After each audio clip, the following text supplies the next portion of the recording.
Hello and welcome to the workshop at the Concord Free Public Library. My name is Andy, and I'm here today to show you how to get started with the podcasting kit in the workshop's AV lab. Okay, let's get recording. The podcasting kit comes equipped with 2 microphones and a mixer to adjust the sounds you're recording and add sound effects. To record audio, you will also need an empty micro SD card, which the mixer will prompt you to reformat your first time using it with the mixer, and wired headphones, not Bluetooth. You can bring these items from home or borrow them as a kit from the workshop's front desk. We also have a basic audio editing software installed on all our laptops if you choose to edit your recording afterwards. To turn on the mixer, press the red button on the back of the mixer. It will power on after a moment, and the buttons will display in various colors. Both microphones should be connected to the mixer at the back. If you tap the pop filter in front of each microphone, the soundbars on the mixer display should spike, indicating the microphones are on and functioning properly. There are headphone ports at the center rear of the mixer. We highly recommend using headphones to monitor and accurately hear what you are recording. The volume of the headphones can be adjusted using the colored knobs at the top right of the mixer. The number of the knob corresponds to the port connected to your headphones. Let's take a look at the basic controls of the mixer. Our mixer has 6 color-coded columns called channels that contain buttons and a slider to control audio settings for up to 6 separate inputs. By default, the first 2 channels control the microphones on the table. The 6th channel controls the large sound effects buttons on the right of the mixer, and the remaining 3 channels are empty, but advanced users may add up to 2 additional wired inputs and up to 1 additional Bluetooth input by bringing their own devices. You can learn more about these options in the mixer's user manual at cfpl.info/mixermanual.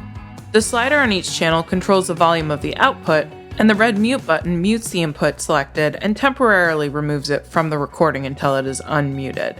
There is also a green listen button in each channel, but most users can ignore this. The mixer also comes preloaded with a variety of sound effects and voice changers, which you can scroll through using the arrow buttons at the bottom right corner of the mixer.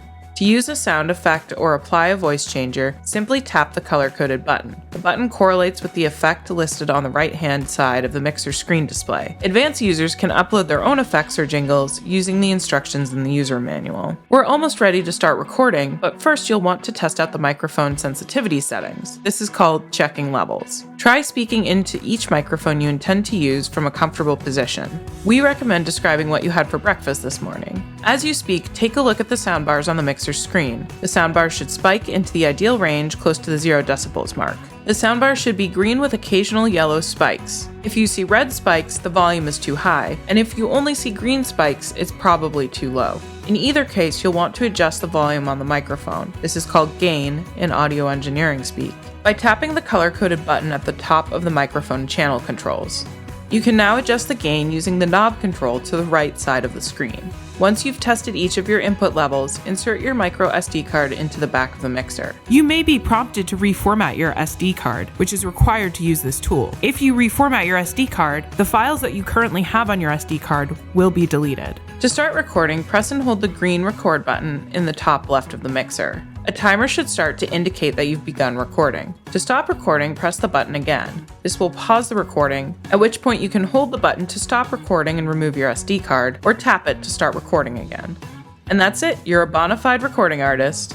The workshop is made possible by the generous support of the Concord Free Public Library Corporation, a non-profit organization supported by makers like you. Learn more about all the corporation does to make our library awesome and how you can help at cfpl.info. And if you can't get enough making, be sure to check out the workshop's full library of maker tools at cfpl.info/workshop. Bye!